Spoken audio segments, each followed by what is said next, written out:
Hi everyone. இந்த வீடியோவில் என்ன பார்க்க போகிறோம் அப்படின்னா we are going to see the chapter 6ஓட crash course. Almost எல்லா சாப்டரும் கம்ப்ளீட் பண்ணியாச்சு. இந்த சாப்டர் மட்டும் தான் ரிமைனிங் இருந்துச்சு. ஸோ அந்த சாப்டருக்கான கிராஷ் கோர்ஸ் வீடியோ பார்க்க போகிறோம். இது வந்து complete revision in exam point of view நீங்கள் எப்படி ரிவைஸ் பண்ணணும் அப்படிங்கிற இம்பார்ட்டன்ட் டாபிக்ஸ் எல்லாமே இதில் இருக்கும். ரொம்ப ஈஸியான ஒரு சாப்டர், ஈஸியான செஞ்செல்லாம் முடிச்சிடலாம். Please all like this video and share with your friends. சரியா? Okay. So first general characteristics of solid வந்து சும்மா ஜென்ரலாக தெரிஞ்சுக்கலாம். சாலிட்ஸ் பற்றி தான் அந்த லெசன்லேயே படிக்க போகிறோம். கரெக்டாக? ஸோ சாலிட்ஸ்க்கு வந்து டெஃபினெட் வால்யூம் இருக்கும், ஷேப் இருக்கும். கரெக்டாக இப்போ ஒரு ஸ்டோன் எடுத்துக்கிட்டிங்கன்னா அதுக்குன்னு ஒரு ஷேப் இருக்குது, அதுக்குன்னு ஒரு வால்யூம் இருக்குது. They are rigid and incompressible, ரொம்ப ஸ்ட்ராங்காக இருக்கும். லிக்விட் அண்ட் கேஸை கம்பேர் பண்ணும்போது solids are very strong because அதில் இருக்க ஃபோர்ஸஸ் வந்து ரொம்ப ஸ்ட்ராங் இருக்கும். They have strong cohesive forces, அதனால் அது ரொம்ப ரிஜிடாக இருக்கும், இன்கம்ப்ரெசிபிளாக இருக்கும் mostly. Solids have short inter atomic ionic or molecular distances, அதாவது ரெண்டு ஆட்டம்க்கு நடுவில் இருக்க டிஸ்டன்ஸ் ரொம்ப ஷார்ட்டாக இருக்கும். ஏன்னா அது வந்து ரொம்ப க்ளோஸ்லி பேக். சாலிட்ஸ் எடுத்திங்கன்னா இந்த மாதிரி அந்த ஆட்டம்ஸ் எல்லாம் பக்கத்தில் க்ளோஸாக என்ன செஞ்சுருக்கும், பேக் ஆகிருக்கும். அதனால தான் அது ரொம்ப ஸ்ட்ராங்காக ரிஜிடாக என்ன செய்து இருக்குது. தேர் கான்ஸ்டியூஷன்ஸ் ஆட்டம்ஸாக இருக்கலாம், அயன்ஸாக இருக்கலாம், மாலிகுல்ஸாக இருக்கலாம். They have fixed positions. சாலிட்ஸில் இருக்க ஆட்டம்ஸோ அயன்ஸோ மாலிகுல்ஸ்க்கோ ஃபிக்ஸ்டு பொசிஷன்ஸ் என்ன செய்யும் இருக்குன்னு சொல்கிறாங்க. சரியா? ஓகே. இப்போ இந்த கொஷின் ரொம்ப important. Differences between crystalline solid and amorphous solid. Crystalline சாலிட்னா என்னென்னா there long range orderly arrangement of constituents. அதாவது ஒரு சாலிடில் இருக்க ஆட்டம்ஸ் அயான்ஸ் மாலிகுல்ஸ் வந்து ஆர்டராக அரேஞ்ச் பண்ணியிருக்காங்க, லாங் ரேஞ்சில் ஆர்டராக அரேஞ்ச் பண்ணியிருந்தாங்கன்னா அது கிறிஸ்டலைன் சாலிட். அதே இது ஷார்ட் ரேஞ்சாக இருக்கும், random arrangement of constituents. Atom molecules எல்லாமே ரேண்டமாக அங்கங்கே இப்போது இந்த மாதிரி ஆர்டராக வந்து அரேஞ்ச் பண்ணியிருக்காங்கன்னு வச்சுக்கோங்க. இது வந்து ஆர்டராக இருக்குது இப்போ ஆட்டம்ஸ் எல்லாம். இது மாதிரி இருந்தால் அது கிறிஸ்டலைன் சாலிட். அமார்ஃபஸ் சாலிட்னா அங்கங்கே என்ன செய்யும் அப்படின்னா ரேண்டமாக என்ன செஞ்சுருக்கும், அரேஞ்சாக இருக்கும், ஒரு ஆர்டராக இருக்குது. அதான் அமார்ஃபஸ் சாலிட். கிறிஸ்டலைன் சாலிட்ஸ்க்கு டெஃபினட் ஷேப் இருக்கும். நீங்கள் ஆர்டராக அரேஞ்ச் பண்ணியிருக்கனால அதுக்கு ஷேப் வந்து எப்படி இருக்கும், டெஃபினட்டாக இருக்கும் கிறிஸ்டலைன் சாலிட்டை. But amorphous solid irregular shape. ஏன்னா நம்ம அங்கங்கே ஃபேஸ் பண்ணி வச்சுருக்கோம், அதனால் it has a irregular shape.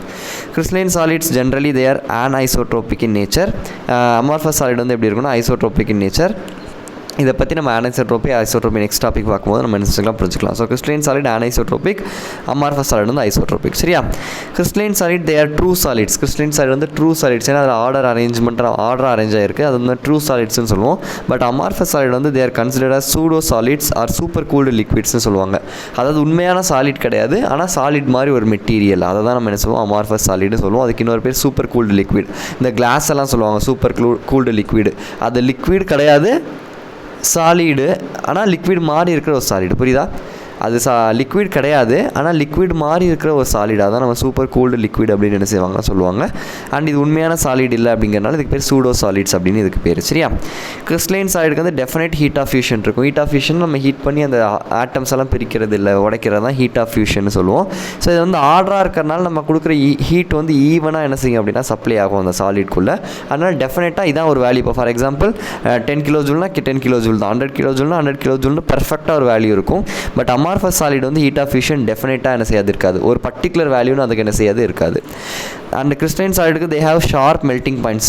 Sharp melting பாயிண்ட்ஸ்னால் மெல்டிங் பாயிண்ட் வந்து 101 டிகிரி செல்சியஸ்னா 101 டிகிரி செல்சியஸ், 150 டிகிரி செல்சியஸ்னா 150 டிகிரி செல்சியஸ்னு பர்டிகுலர் ஷார்ப்பான ஒரு வேல்யூ இருக்கும்.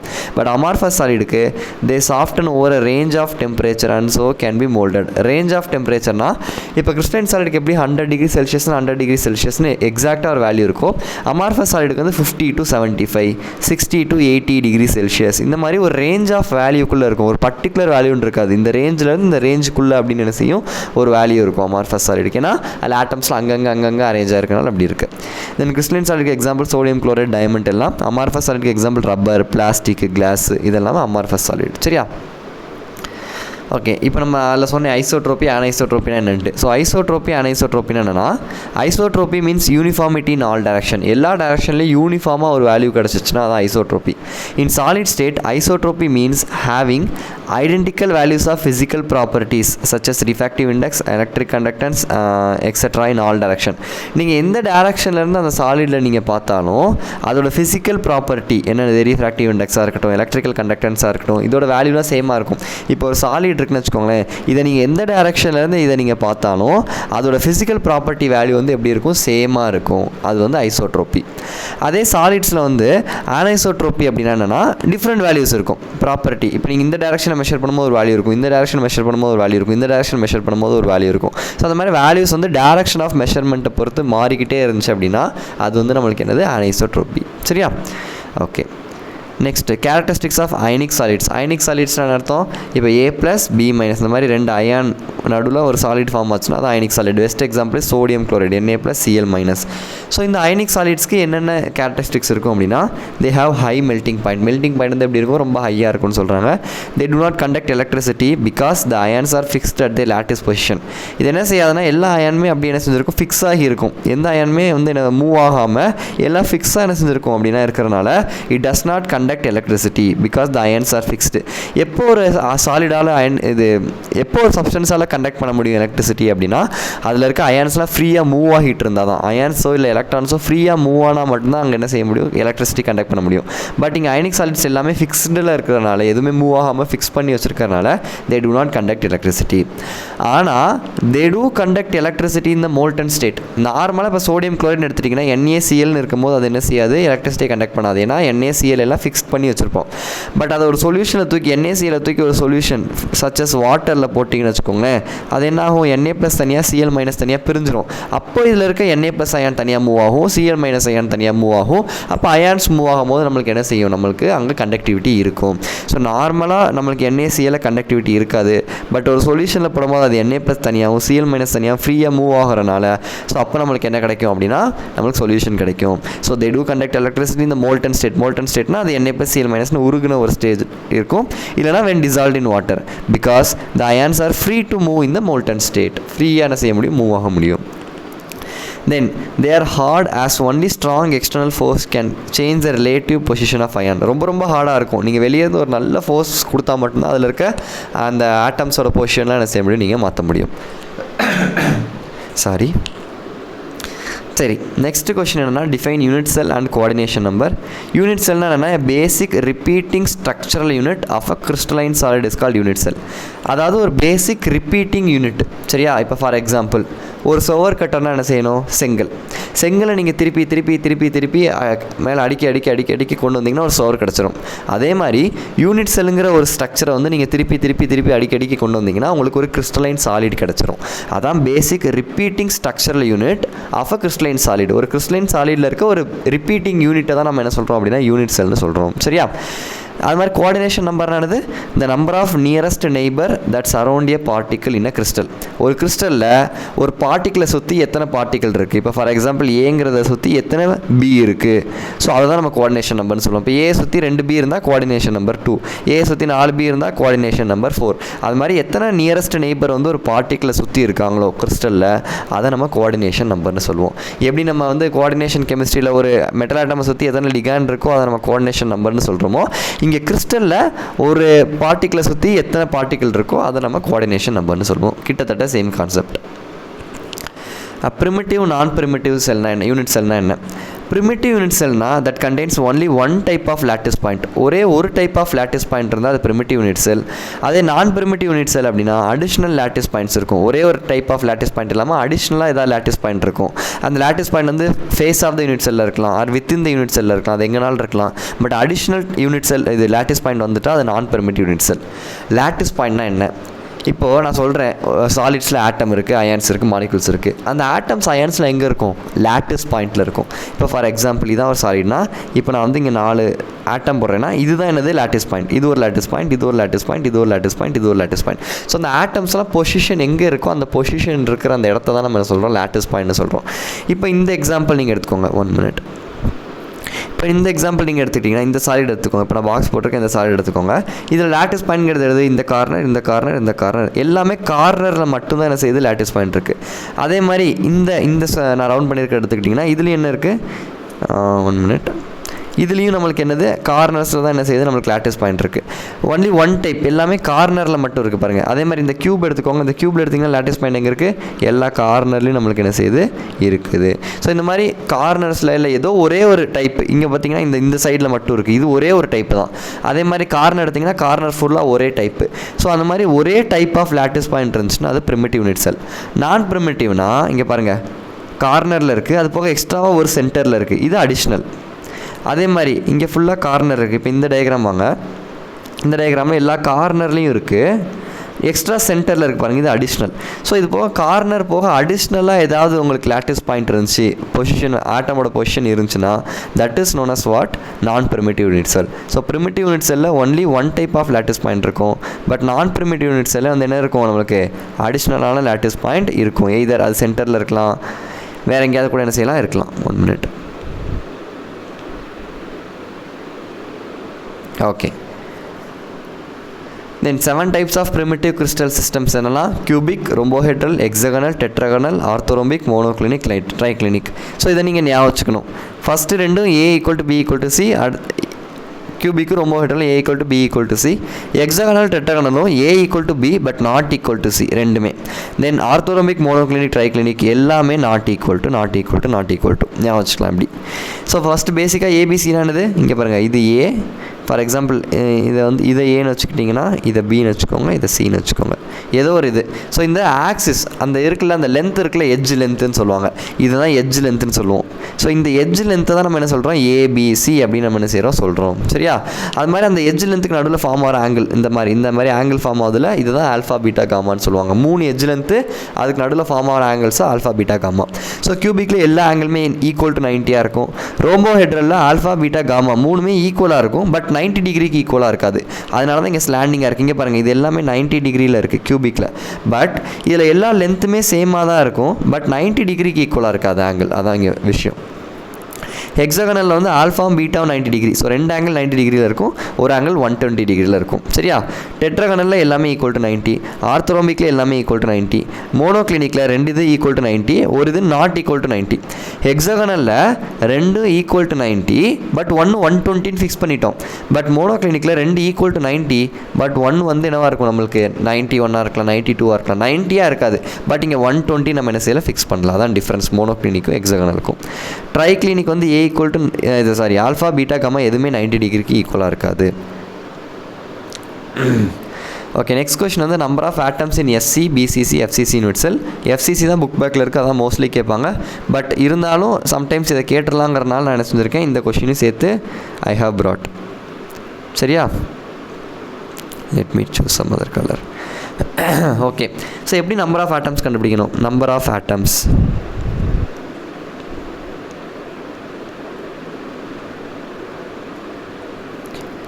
Number of atoms. So number of atoms மொதல் எங்கெல்லாம் ஆட்டம் இருக்குன்னு பாருங்கள். இங்கே எங்கெல்லாம் ஆட்டம் இருக்குது, இந்த ப்ளூ கலர் இந்த க்ரீன் கலரில் இருக்கிறது எல்லாமே ஆட்டம். ஸோ பாருங்கள், எல்லா கார்னர்லேயும் தான் என்ன செஞ்சுருக்கு, ஆட்டம் இருக்குது. ஸோ எத்தனை கார்னர் இருக்குது, 1 2 3 4 5 6 7 8. So 8 corners. ஸோ ஒரு கார்னரில் இருக்க ஆட்டமும் 8 யூனிட் செல்லோட ஷேர் பண்ணும். இப்போ இங்கே இருக்க கார்னர் எடுத்திங்கன்னா இது 8 யூனிட் செல்லோட ஷேர் பண்ணும். இங்கே இருக்க கார்னர் எடுத்திங்கன்னா இது 8 யூனிட் செல்லோட ஷேர் பண்ணும். அப்போ 8 ஆட்டம் இருக்குல்ல, இந்த 8 கார்னரில் இருக்க ஆட்டமும் 8 யூனிட் செல்லோட ஷேர் பண்ணும். ஸோ அப்போது ஒரு யூனிட் செல்லில் அதோட அளவு எவ்வளவு, 1/8. புரியுதா என்ன சொல்கிறேன்னு? இப்போ இங்கே ஒரு ஆட்டம் எடுத்துக்கிட்டிங்கன்னா இது 8 யூனிட் செல்லோட ஷேர் பண்ணும். அப்போ ஒரு யூனிட் செல்லில் அதோட பங்கு என்னது, 1/8. புரியுதா? இப்போது ஒரு ஆட்டம் இருக்குன்னு வச்சுக்கோங்களேன். இது வந்து இப்போது ஃபார் எக்ஸாம்பிள் இங்கே ஒரு ஆட்டம் இருக்குது, நான் இங்கே இப்படி வச்சுருக்கேன்னு வச்சுக்கோங்க. இந்த ஆட்டம் வந்து 2 யூனிட் செல்லோட ஷேர் பண்ணுதுன்னு வச்சுக்கலாம். அப்போ இந்த ஆட்டமோட பங்கு ஒரு யூனிட் செல்லில் இதோட பங்கு எவ்வளவு, இது இங்கே 1/2 இருக்கும், இங்கே ஒரு 1/2 இருக்கும். கரெக்டாக? அதே மாதிரி இப்போ இந்த ஆட்டம் வந்து 8 யூனிட் செல்லோட ஷேர் பண்ணுச்சுன்னா அது ஒரு யூனிட் செல்லில் தான் அதோட கான்ட்ரிபியூஷன் என்னது, 1/8 தான் என்ன செய்யும் இருக்கும். ஸோ அப்போ 8 × 1/8 which is equal to 1. இல்லைனா நீங்கள் NC/8ன்னு எழுதிக்கலாம். ஏன்னா NCங்கிறது ஒன்றும் இல்லை, number of corner atoms which is equal to 8 divided by அது 8 யூனிட் செல்லோட ஷேர் பண்ணுறதுனால டிவைடட் பை 8. இப்படி கூட நீங்கள் நினச்சிக்கலாம், ஞாபகம் வச்சுக்கலாம். ஸோ NCங்கிறது number of corner divided by 8 ஏன் போடுறோம், அது 8 யூனிட் செல்லோட ஷேர் பண்ணுறதுனால 8ன்னு போடுறோம். So which is equal to number of corner 8, so 8/8 is equal to 1. இப்படி நீங்கள் என்ன செய்யலாம், எழுதலாம். அதே மாதிரி BCCக்கு பார்த்தீங்கன்னா நம்பர் ஆஃப் கார்னர் 8 இருக்கும், ப்ளஸ் நம்பர் ஆஃப் பாடியில் வந்து நம்மளுக்கு என்னது 1 இருக்குது. இங்கே பாருங்கள், கார்னரில் அதே மாதிரி சிம்பிள் கியூபிக் மாதிரி கார்னரில் 8 இருக்குது. ஸோ அதனால் நான் NC/8ன்னு போட்டுட்டேன். ப்ளஸ் நடுவில் ஒரு ஆட்டம் இருக்குங்க பாருங்கள், பாடி சென்டர். ஸோ அதில் இருக்க இந்த ஆட்டம் வந்து அந்த வேறு எந்த யூனிட் செல்லுமே ஷேர் ஆகாது. இந்த யூனிட் செல்லில் மட்டும்தான் பக்காவாக 100% இந்த யூனிட் செல்லில் தான் அந்த ஒரு ஆட்டம் அப்படியே இருக்கும். ஸோ அதனால தான் நான் NB/1 போட்டேன். ஏன் 1 போட்டேன், அது மற்ற யூனிட் செல்லோட ஷேர் பண்ணல, ஒரே ஒரு யூனிட் செல்லில் தான் இருக்கிறனால நான் என்ன செஞ்சுருக்கேன், 1 போட்டிருக்கேன். சரியா? ஸோ அப்போது 8/8 ப்ளஸ் பாடி சென்டரில் இருக்கிற ஆட்டம் எத்தனை ஆட்டம் இருக்குது, பாடி சென்டரில் இருக்க ஆட்டம் ஒன்று தான் இருக்குது. So 1/1. So which is equal to 1 + 1. So number of atoms வந்து இங்கே 2 பாடி சென்டர் கியூபிக்கு. மேலே ஹெட்டிங் எழுதிக்கோங்க. this is simple cubic, this is body centered cubic, this is face centered cubic. சரியா? ஓகே. நெக்ஸ்ட்டு எஃப்சிசியில் பார்த்தீங்கன்னா அதே மாதிரி கார்னரில் இருக்குது 1 2 3 4 5 6 7 8. ஸோ 8 கார்னர் இருக்குது. ஸோ அதே மாதிரி என்ன செஞ்சுக்கலாம், NC/8 எப்படி நம்ம சிம்பிள் கியூபிக் போட்டோமோ அதே மாதிரி போட்டுக்கோங்க. ப்ளஸ் இங்கே எக்ஸ்ட்ராவாக என்ன இருக்குது பாருங்கள், இங்கே ஒன்று ரோஸ் கலரில் இருக்குது பாருங்கள். இது எல்லாமே ஃபேஸஸ்னால் தெரியுதுல, ஒரு க்யூப் இருக்குன்னா அந்த க்யூபுக்கு மேலே இது ஃபேஸு, அடுத்து நம்மளை பார்த்து முன்னாடி ஒரு ஃபேஸ் இருக்கும், பின்னாடி ஒரு ஃபேஸ் இருக்கும். ஸோ 6 ஃபேஸ் இருக்கும். கரெக்டாக? ஸோ அப்போது 6 ஃபேஸ் இருக்கிறனால number of faces divided by 6. இப்போ இந்த ஃபேஸில் இருக்க ஆட்டம் எவ்வளோ ஷேர் ஆகும் அப்படின்னா, இந்த ஃபேஸில் இருக்க ஆட்டம் வந்து 2 யூனிட் செல்லோட ஷேர் ஆகும். ஸோ இங்கே பாதி இருக்கும், இன்னொரு யூனிட் செல்லில் பாதி இருக்கும். ஸோ 2 யூனிட் செல்லோட என்ன செய்யும், ஷேர் ஆகும். ஸோ அப்போ நான் என்ன செய்யணும், NF/2ன்னு போடணும், 6ன்னு போடக்கூடாது. ஏன்? பிகாஸ் NFங்கிறது நம்பர் ஆஃப் ஃபேஸஸ் 1 2 3 4 5 6 அதான் NF. டிவைடட் பை 2 ஏன் போடுறோம் அப்படின்னா, அந்த ஃபேஸில் இருக்க ஆட்டம் வந்து 2 யூனிட் செல்லோட ஷேர் ஆகும். இந்த யூனிட் செல்லில் பாதி இருக்கும், இன்னொரு யூனிட் செல்லில் பாதி இருக்கும். அதனால் இது 2 யூனிட் செல்லில் ஷேர் ஆகிறனால நான் டிவைடட் பை 2 போட்டிருக்கேன். ஏன் இங்கே 8 போட்டிருக்கேன்? இங்கே கார்னரில் இருக்க ஆட்டம் 8 யூனிட் செல்லோட ஷேர் ஆகும், அதனால் 8 போட்டிருக்கேன். ஏன் இங்கே 1 போட்டிருக்கேன்? இதில் இருக்கிறது வேறு எந்த யோடுமே ஷேர் ஆகாது, அதனால் 1 போட்டிருக்கேன். புரியுதா ஏன் நம்ம இங்கே எப்படி எழுதுறோன்னு? Okay. So number of corner 8, so 8/8 plus number of face எத்தனை, 6 சொன்னேன். கரெக்டாக? 6 ஃபேஸஸ் இருக்கும் க்யூப்பில். So 6/2. So 1 + 3 which is equal to 4. சரியா? ரைட். நெக்ஸ்ட் கொஷின் என்னென்னா பிராக்ஸ் ஈக்குவேஷன். ஸோ பிராக்ஸ் ஈக்குவேஷனுங்கிறது என்னென்னா n lambda = 2d sin θ தான் பிராக்ஸ் ஈக்குவேஷன். ரொம்ப இம்பார்ட்டண்டான ஒரு ஈக்குவேஷன். இதில் லாம்டா அப்படிங்கிறது என்னென்னா wavelength of the X-ray used for diffraction. நம்ம எக்ஸ்ரே கிறிஸ்டலோகிராஃபிலாம் அதெல்லாம் இங்கே ஹையர் ஸ்டடீஸ் போனீங்கன்னா படிப்பீங்க. ஸோ அதில் நம்ம யூஸ் பண்ணுற வேவ் லென்த்து தான் நம்ம சொல்கிறோம் லாம்டான்னு சொல்கிறோம். தீட்டாங்கிறது ஆங்கிள் ஆஃப் டைஃப்ராக்ஷன், என்னங்கிறது ஆர்டர் ஆஃப் டைஃப்ராக்ஷன். ஸோ இதில் வந்து நீங்கள் தீட்டா லாம்டா என்னோட வேல்யூ தெரிஞ்சால் அதுலேருந்து நீங்கள் என்ன செஞ்சால் D கண்டுபிடிச்சலாம். ஸோ D இங்கே வச்சுட்டு இந்த 2 sin θ கீழே கொண்டு போயிருங்க. So n lambda/2 sin θ is equal to D. So இதில் வந்து நீங்கள் என்ன செஞ்சலாம், எட்ஜ்லேருந்து கால்குலேட் பண்ணிடலாம் அப்படின்னு சொல்கிறாங்க. சரியா? ஸோ நெக்ஸ்ட் கொஷின் வந்து calculation of density. So density எப்படி கால்குலேட் பண்ணுவீங்க? Density is nothing but rho. So ரோவை எப்படி கால்குலேட் பண்ண போகிறோம், அதான் இந்த கொஷின். சரியா? ஓகே. ஸோ எப்படி கால்குலேட் பண்ணணும்னா, ஃபஸ்ட்டு டென்சிட்டியோட ஃபார்முலா என்ன? Density of the unit cell. Density of the unit cell வந்து 1 minute. Density of the unit cell வந்து என்னது, மாஸ் பை வால்யூம். டென்சிட்டினால் என்னது, mass by volume. So density of the unit செல்லுங்கிறது mass of the unit cell divided by volume of the unit cell. சரியா? First இதான், ஏன்னா டென்சிட்டினாலே mass by volume. சரி, இப்போ நான் என்ன கண்டுபிடிக்கணும், இந்த மாஸ் கண்டுபிடிக்கணும், வால்யூம் கண்டுபிடிக்கணும். கண்டுபிடிச்சி 2 சப்ஸ்டியூட் பண்ணால் டென்சிட்டி கிடச்சிரும். அப்போ ஃபஸ்ட் நான் என்ன செய்ய போகிறேன், மாஸ் கண்டுபிடிக்க போகிறேன். Mass of the unit cell. So mass of the unit cell நான் எம்னு வச்சுக்கிறேன், volume of the unit cell நான் வீன்னு வச்சுக்கிறேன். சரியா? ஸோ இப்போ நான் mass of the unit cell என்ன செய்ய போகிறேன், கண்டுபிடிக்க போகிறேன். Wait minute. சரி, mass of the unit cell எப்படி கண்டுபிடிக்கலாம்? Mass is equal to total number of atoms into mass of one atom. Mass of one atom. இது எப்படி எழுதியிருக்கோம், ரொம்ப சிம்பிள். நல்லா யோசிங்க. உங்ககிட்ட வந்து ஒரு பேஸ்கெட் ஃபுல்லாக ஆப்பிள் கொடுத்து அதோட மாஸ் கண்டுபிடிக்க சொல்கிறாங்கன்னு வச்சுக்கோங்க. அப்போ நீங்கள் என்ன பண்ணுவீங்க, ஒரு ஆப்பிளோட மாஸ் எவ்வளோன்னு எடுத்து அதில் எத்தனை ஆப்பிள் இருக்கோ அதோட மல்டிபிள் பண்ணிடுவோம். இப்போ ஃபார் எக்ஸாம்பிள் ஒரு பாக்ஸில் 10 ஆப்பிள் இருக்குன்னா என்ன பண்ணுவோம், ஒரு ஆப்பிளோட வந்து 50 கிராம் அப்படின்னா 50 கிராம் இன்ட்டு 10 ஆப்பிள் இருக்கனால இன்ட்டு 10 போட்டுருவோம். ஸோ அப்போ டோட்டல் 500 கிராம் அப்படின்னு கிடச்சிரும். இது எப்படி கிடச்சிது? ஸோ எத்தனை ஆட்டம் இருக்கோ அதை வந்து ஒரு ஆட்டமோட மாஸ் வச்சு நம்ம என்ன செய்யணும், மல்டிபிள் பண்ணணும். இப்போ இங்கே வந்து 10 ஆப்பிள் இருந்துச்சு. So number of apple into ஒரு ஆப்பிள் வந்து 50 கிராம் அப்படிங்கிறதுனால 10 × 15 போட்டோம். அதே மாதிரி டோட்டல் நம்பர் ஆஃப் ஆட்டம்ஸ் எத்தனை இருக்கோ அதை வந்து ஒரு ஆட்டமோட மாஸோட நீங்கள் மல்டிபிள் பண்ணிங்கன்னா டோட்டல் மாஸ் என்ன செஞ்சிடும், நம்மளுக்கு கிடச்சிரும். ஸோ ஒரு mass into total number of atoms. இப்போ ஒரு ஆட்டமோட மாஸ் வந்து 2 கிராம்னு வச்சுக்கோங்க ஃபார் எக்ஸாம்பிள். அப்போ 2 கிராம் × 10 ஆட்டம் இருக்குன்னா 2 × 10 20. இதான் வந்து டோட்டல் மாஸ். ஸோ அப்போ total number of atoms into mass of one atom. இதான் நம்மளுக்கு என்னது, mass of the unit cell. அப்போ நான் மாஸ் ஆஃப் இங்கே நான் எனக்கு என்ன தெரியணும், மாஸ் ஆஃப் ஒன் ஆட்டம் எவ்வளோன்னு எனக்கு தெரியாது. ஸோ அப்போ mass of one atom is equal to mass of one atom is equal to என்னென்னா மோலார் மாஸ் பை, இதெல்லாம் 10th படிச்சிருப்பீங்க, molar mass by Avogadro number. Avogadro நம்பருங்கிறது 6.023 × 10⁻23 அதான். ஸோ அப்போ மாஸ் ஆஃப் ஒன் ஆட்டம்ங்கிறது molar mass by Avogadro number. Total Avogadro நம்பரோட நம்பரில் எவ்வளோ மோலார் மாஸ் இருக்குது, அதான் வந்து மாஸ் ஆஃப் ஒன் ஆட்டம். சரியா? இப்போ எனக்கு என்ன கிடைக்கும், mass of one atom m is equal to molar mass by Avogadro number. கரெக்டாக? இங்கே நல்லா பாருங்கள், mass of one atom m வந்து மோலார் மாஸ். ஸோ மோலார் மாஸை நான் கேபிட்டல் எம்னு போட்டேன், அவகேட்ரோ நம்பரை NAன்னு போட்டேன். ஸோ அப்போ small m is equal to m/NA. இது மாஸ் ஆஃப் ஒன் ஆட்டம். கரெக்டாக? இப்போ நான் ரெட் கலரில் இங்கே ரவுண்ட் பண்ணியிருக்கிறது மாஸ் ஆஃப் ஒன் ஆட்டம். இந்த மாஸ் ஆஃப் ஒன் ஆட்டத்தை தூக்கிட்டு போய் இந்த இடத்துல என்ன செய்ய போகிறீங்க, சப்ஸ்டியூட் பண்ண போகிறீங்க. நான் ரவுண்ட் பண்ணுறேன், இந்த இடத்துல சப்ஸ்டியூட் பண்ண போகிறீங்க. அப்போ mass of the unit cell என்ன ஆகும், mass of the unit cell m is equal to total number of atom n into m/na. இந்த ஈக்குவேஷன் எப்படி எழுதியிருக்கோம், ரொம்ப சிம்பிள். இந்த ஈக்குவேஷனை ரீஃப்ரேம் பண்ணி எழுதியிருக்கேன். So mass of the unit cell m, so அந்த m தான் நான் இங்கே போட்டிருக்கேன். ஓகேவா? Clear. Total number of atoms அதை தான் நான் nன்னு போட்டிருக்கேன். கிளியர்? இங்கே ஒரு இன்ட்டு சிம்பிள் இருக்குது, அந்த இன்ட்டு சிம்பிள் அப்படியே போட்டோம். முடிஞ்சு. Mass of one atom, mass of one atom என்னது, அதான் நான் இங்கே கண்டுபிடிச்சிருக்கேன், m/naன்னு கண்டுபிடிச்சிருக்கேன். ஸோ அந்த m/naவை நான் இங்கே சப்ஸ்டியூட் பண்ணிட்டேன். அவ்வளோதான். இதான் வந்து என்னது, mass of the unit cell.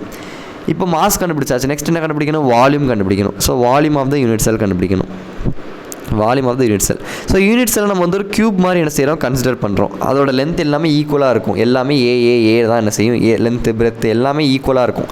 So அப்போ வால்யூம் வந்து a × a, length into breadth into height, தான் கியூபோட வால்யூம். ஸோ எல்லாமே ஏங்கிறனால a × a கியூப், ஏன்னா கியூப்பில் எல்லா சைட்ஸுமே ஈக்குவலாக இருக்கும்.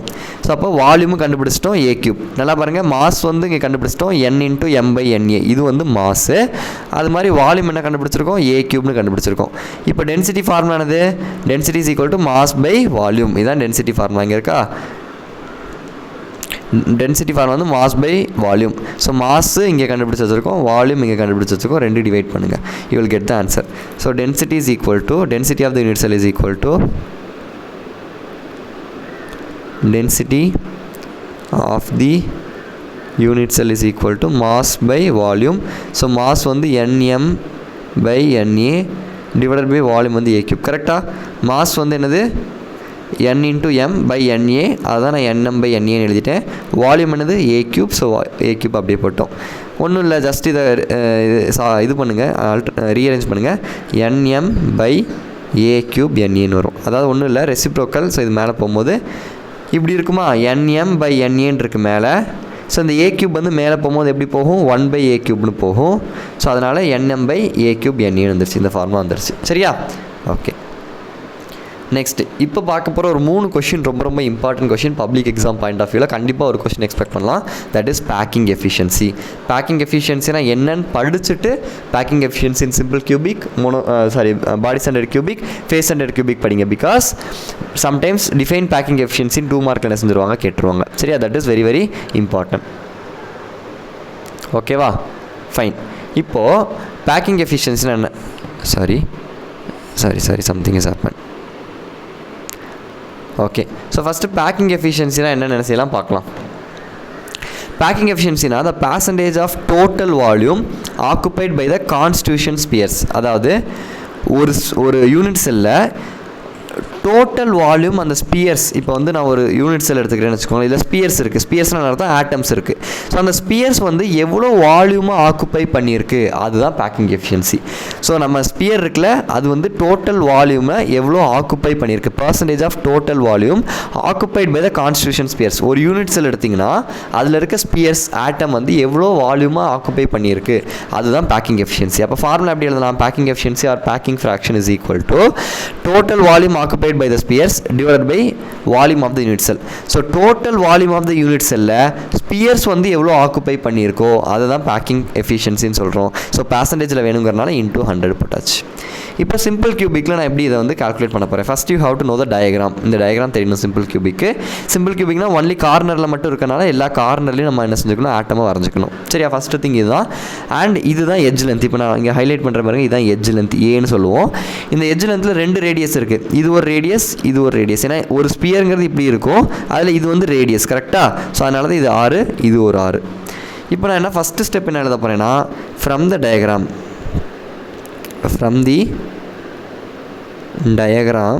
A is equal to 2R எழுதலாமா? அதாவது இதான் இந்த ஃபுல் டோட்டல் ஏ. அப்போ இந்த டோட்டல் ஏல இங்கே ஒரு ஆர் இருக்குது, இங்கே ஒரு ஆர் இருக்குது. ஸோ இந்த 2 ஆர் சேர்ந்தால் தான் இந்த டோட்டல் ஏ கிடைக்கும். அதனால தான் ஏஸ் ஈக்குவல் டு 2r அப்படின்னு எழுதியிருக்கேன். இதில் வந்து ஆர் எப்படி எடுக்கலாம்? R is equal to a/2. இந்த 2 கீழே கொண்டு வந்துருங்க. R is equal to a/2. So first step என்னென்னா ரேடியஸ் கண்டுபிடிக்கணும். இதுதான் வந்து first step in packing efficiency. Second step என்னென்னா வால்யூம் ஆஃப் த ஸ்பியர் கண்டுபிடிக்க போகிறோம். Volume of the sphere. Volume of the sphere formula என்னது? 4/3 πr3. ஸோ அப்போ 4/3 π into r என்னது? இங்கே தான் கண்டுபிடிச்சிருக்கோம். ஆர் வந்து a/2. ஸோ அந்த a/2 தூக்கிட்டு போய் இந்த ஆறுங்கிற இடத்த சப்ஸ்டியூட் பண்ணுங்கள். ஸோ அப்போது a/2 த ஹோல் கியூப். ஏன்னா இங்கே ஆர் கியூப்னு இருக்கனால நான் a/2 த ஹோல் கியூப்னு போட்டுக்கிட்டேன். இப்போ சிம்பிளிஃபை பண்ணுங்கள். 4/3 π a/2 கியூப் வந்து 8. கரெக்டாக ஏ கியூப் வந்து ஏ கியூபு 2 கியூப் வந்து 8. ஸோ அப்படி போட்டாச்சு. இப்போ என்ன செய்ய போகிறோம்? 1 4 is 4, 2 4s are 8. ஸோ அப்போ ரிமைனிங் என்ன வரும்? π இன்ட்டு a/6. கரெக்டாக இங்கே ஒரு π இருக்குது, a கியூப் இருக்குது. So π a cube. இங்கே 3 2 இருக்குது. ஸோ 3 2s are 6ன்னு கிடச்சிருச்சு. இது வால்யூம் ஆஃப் த ஸ்பியர். இது செகண்ட் ஸ்டெப்.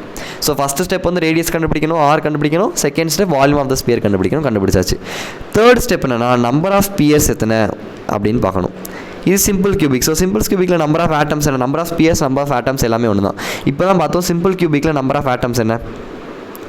சிம்பிள் கியூபில் நம்பர் ஆஃப் ஆட்டம்ஸ் வந்து இங்கே 1ன்னு கண்டுபிடிச்சிருக்கோம். Body centre cubic 2, face centre cubic 4 ஞாபகம் வச்சுக்கோங்க. இது ரொம்ப ரொம்ப முக்கியம். ஸோ அப்போ சிம்பிள் கியூபிக்கில் எனக்கு வந்து number of atoms, number of spheres வந்து 1. கரெக்டாக? ஸோ அப்போது total volume of the unit cell எவ்வளோ இருக்கும்? இப்போ total volume occupied by the spheres கண்டுபிடிக்க போகிறோம். Total volume occupied by the spheres which is equal to 1 into pi a³/6. நல்லா பாருங்கள், இது வந்து ஒரு ஸ்பியரோட வால்யூம். π a³/6ங்கிறது ஒரு ஸ்பியரோட வால்யூம். அப்போ டோட்டலாக எத்தனை ஸ்பியர் இருக்குது? இங்கே 1 தான் இருக்குது. அப்போ 1 into π a³/6. ஒருவேளை இங்கே டோட்டல் ஸ்பியர் 2 இருந்துச்சுன்னா 2 into π a³/6. டோட்டல் ஸ்பியர் 3 இருந்துச்சுன்னா 3 into π a³/6. அவ்வளோதான். எத்தனை ஸ்பியர் இருக்கோ அதை வந்து இந்த 1 வால்யூமோட என்ன செஞ்சுருங்க? டோட்டல் நம்பர் ஆஃப் ஆட்டம்ஸை மல்டிபிள் பண்ணுங்கள். ஸோ இங்கே 1 இருக்கனால பிரச்சனை இல்லை. டேரெக்டாக என்ன செஞ்சிடலாம்? π a³/6ன்னு போட்டுடலாம். இது தேர்ட் ஸ்டெப் வந்து டோட்டல் நம்பர் ஆஃப் ஸ்பியர்ஸோட என்ன செய்யணும்? நீங்கள் மல்டிபிள் பண்ணணும். ஃபோர்த் ஸ்டெப் பேக்கிங் எஃபிஷியன்சி கண்டுபிடிச்சலாம். Packing efficiency is equal to volume occupied by the spheres. Volume இதில் ஒன்று மட்டும் நான் எல்லாம் எழுதுகிறேன், அடுத்ததில் எழுத மாட்டேன், டேரெக்டாக டெரைவ் பண்ணிடுறேன். சரியா? Volume occupied by the spheres divided by total volume into 100. So volume occupied by the ஸ்பியர்ஸுங்கிறதுனா நம்ம இங்கே கண்டுபிடிச்சி வச்சுருக்கோமா? π a³/6. நம்ம இங்கே கண்டுபிடிச்சி வச்சுருக்க π a³/6 தான் volume occupied by the spheres. Total வால்யூம்ங்கிறது என்னது? a³. நம்ம படித்தோமா? a into a into a. அதான் டோட்டல் வால்யூம் a³. எல்லாமே பிசிசி கண்டுபிடிச்சாலும் சரி, எஃப்சிசி கண்டுபிடிச்சாலும் சரி, டோட்டல் வால்யூம் a³ மாறாது. மேலே இருக்க இந்த volume occupied by the spheres தான் நம்ம கண்டுபிடிப்போம். அது டிஃப்ரெண்ட்டாக இருக்கும். சரியா? இப்போ என்ன வரும்? Volume occupied by the spheres வந்து π a³/6 நான் கண்டுபிடிச்சிருக்கேன். So π a³/6 divided by total volume வந்து a³. total volume என்னது? a³ into 100. ஸோ அப்போ என்ன வரும்? π a³/6 into 1/a³. ஏன்? பிகாஸ் இந்த a³/1 இருக்கு, மேலே போகும்போது 1/a³ வரும், into 100. ஸோ இதாக கேன்சல் பண்ண முடியுமா? a³ கேன்சல் ஆயிரும். ஸோ இங்கே பாருங்கள், இங்கே என்னென்னா இருக்குது? இங்கே π இருக்குது, இங்கே ஒரு 100 இருக்குது. ஸோ 100 π டிவைட் பை கீழே ஒரு 6 இருக்குது. So 100 π divided by 6. 100 இன்ட்டு π வந்து 3.14 டிவைடட் பை 6. இதை சால்வ் பண்ணிங்கன்னா 52.38% உங்களுக்கு என்ன செய்யும்? கிடைக்கும். ஞாபகம் வச்சுக்கணும், பேக்கிங் எஃபிஷியன்சி வந்து 52.38. For what? This is for simple cubic unit cell. சரியா? Next body centred cubic. Body centred கியூபிக்கில் நம்ம என்ன பண்ண போகிறோம்? அங்கே டேரெக்டாக ஆர் கண்டுபிடிச்சோம். இங்கே டேரெக்டாக ஆர் கண்டுபிடிக்க முடியாது. ஒரு பித்தாகரஸ் தியரம் யூஸ் பண்ணி நம்ம என்ன செய்ய போகிறோம்? ஆர் கண்டுபிடிக்க போகிறோம். ஏன்னா ஃபஸ்ட்டு ஸ்டெப் என்னது? ஆர் கண்டுபிடிக்கிறது தான் ஃபஸ்ட்டு ஸ்டெப்னு சொல்லிட்டேன். அப்போ ஃபஸ்ட்டு ஆர் எப்படி கண்டுபிடிக்கிறது?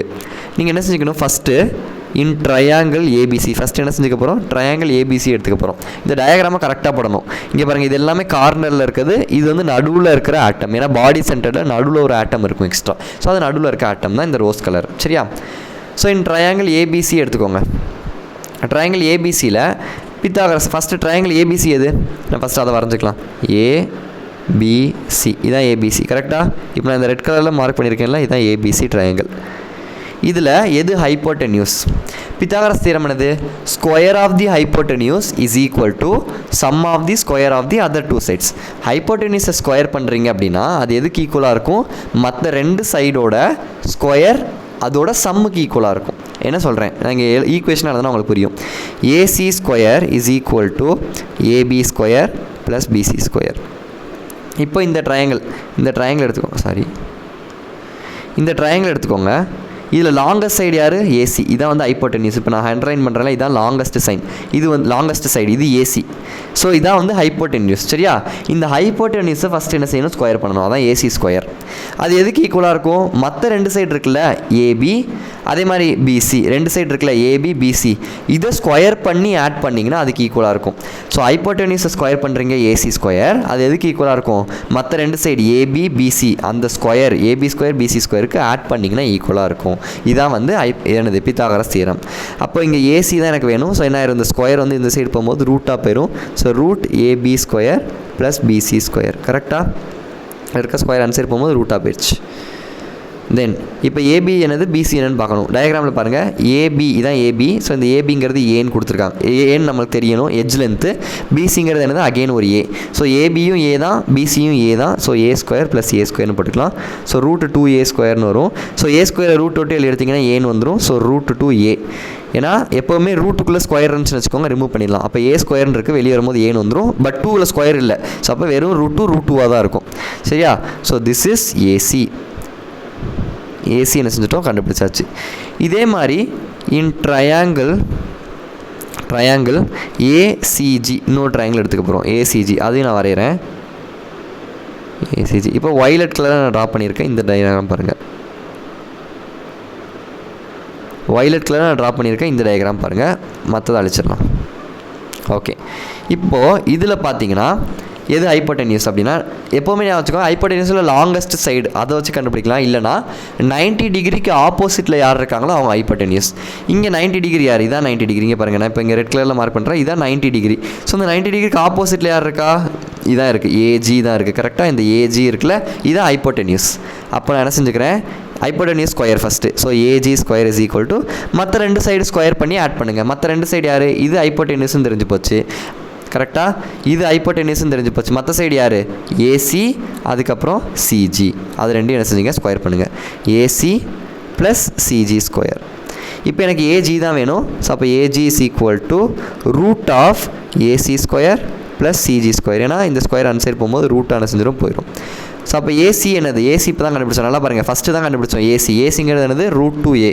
ஸோ அப்போது root of root 2a the whole square plus CG square. சிஜிங்கிறது டயக்ராமில் தான் பார்க்கணும். சிஜினா என்னது? சிஜி தான் சிஜி. ஸோ சிஜிங்கிறது அகெயின் ஒரு எட்ஜ் லென்த்து ஏ. சரியா? So a square. ஏன்னா இங்கே சிஜி ஸ்கொயருங்கிறனால நான் ஏ ஸ்கொயர்னு போட்டேன். அப்போ என்ன ஆகும்? நல்லா பாருங்கள், ரூட் 2 ஸ்கொயர் இருந்தால் ரூட்டை ரிமூவ் பண்ணிடணும். ஸோ ரூட் 2 ஸ்கொயருங்கிறது என்ன ஆகும்? ரூட் ரிமூவ் ஆகிட்டு வெறும் 2 வரும். ஸோ ரூட் 2 ஸ்கொயர் பண்ணிங்கன்னா வெறும் 2. ஏன்னா ரூட் 2 ஸ்கொயரும் கேன்சல் ஆயிரும். 2 தான் நம்மளுக்கு என்ன கிடைக்கும். தென் ஏ ஸ்கொயர் பண்ணிங்கன்னா ஏ ஸ்கொயர் ப்ளஸ் இன்னொரு a square. So root 3a square. அப்போ ஏ ஸ்கொயர் வெளியே எடுக்கும்போது ஏன்னு வந்துடும். ரூட் 3 அப்படியே தான் இருக்கும். So AG is equal to root 3a. சரியா? இப்போ டயக்ராமில் நம்ம என்ன செய்ய போகிறோம்? ஏஜினா என்னென்னு கண்டுபிடிச்சோம். இப்போ நம்ம என்ன கண்டுபிடிச்சிக்கோம்? நம்ம வந்து பித்தாகரஸ் தியரம் வழியாக நம்ம கால்குலேஷனில் ஏஜி நம்ம என்ன கண்டுபிடிச்சிருக்கோம்? ரூட் 3aன்னு கண்டுபிடிச்சிருக்கோம். டயக்ராமில் ஏஜினா என்னது? இதுதான் ஏஜி. கரெக்டாக? ஸோ இந்த ஏஜில் என்னென்னலாம் இருக்குன்னு பாருங்கள். இது ஒரு ஸ்பியர், இதோட ரேடியஸ் r இருக்குது. இது ஒரு ஸ்பியர், இதோட ரேடியஸ் r இருக்குது. இது ஒரு ஃபுல் ஸ்பியர், இது ஃபுல் டயாமீட்டர் எடுக்கணும். ஏன்னா இது ஃபுல் லென்த்து எடுத்தோம்னா இது 2r. ஏன்னா இதுலேருந்து இது வரைக்கும் ஒரு r, இதுலேருந்து இது வரைக்கும் ஒரு r. ஸோ டோட்டலாக ஆட் பண்ணிங்கன்னா இது 2r இருக்கும்.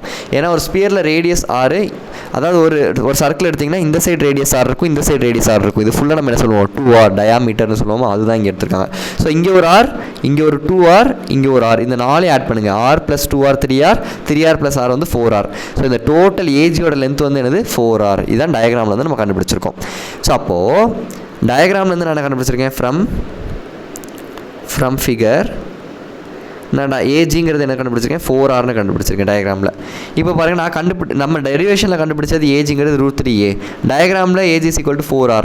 அப்போ ஏஜி ஈக்குவல். ஸோ அப்போ நான் என்ன செஞ்சுக்கலாம்? Root 3a is equal to 4rனு எழுதிக்கலாமா? ஸோ அப்போ that implies root 3a is equal to 4r. ஏன்? பிகாஸ் இங்கேயும் AG. So left hand side ஈக்குவல்னா ஆட்டோமேட்டிக்காக right hand side equal. So root 3a is equal to 4rனு நினச்சிட்டேன், ஈக்குவேட் பண்ணிட்டேன். இப்போ r தான் வேணும். So r is equal to root 3a/4. கரெக்டாக என்ன செஞ்சுட்டோம், இந்த 4 இங்கே கொண்டு வந்துட்டோம். So r is equal to √3a/4.